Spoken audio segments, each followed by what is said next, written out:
The European Union will need to pull together to fend off the economic and healthcare impacts of the c.o.r.o.n.avirus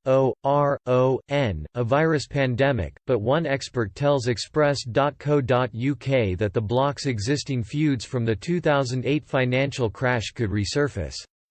This is because, with economies in the EU and around the world in crisis, countries in southern Europe may need help from wealthier nations once more.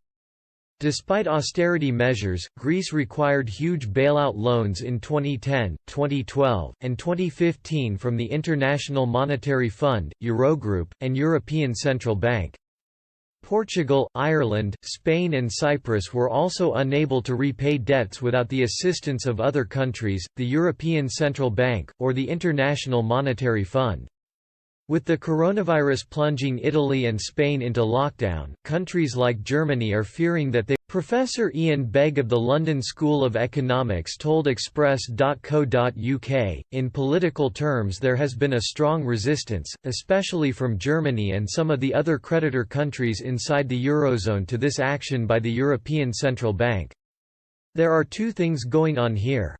One is for several months now the central bankers have been saying we've done our bit.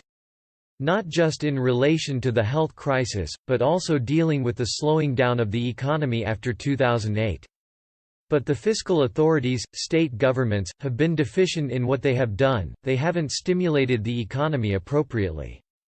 Professor Begg also highlights how countries like Germany fear that if they are always there to bail out other countries, those countries will be encouraged to take reckless action without fear of complete. He continued, some of the fallout may re-emerge because, the expression used by political economists is moral hazard. If you give somebody insurance against a contingency that is misguided, they will be more inclined to do it. If you are insured for driving drunk, you are more likely to drive drunk.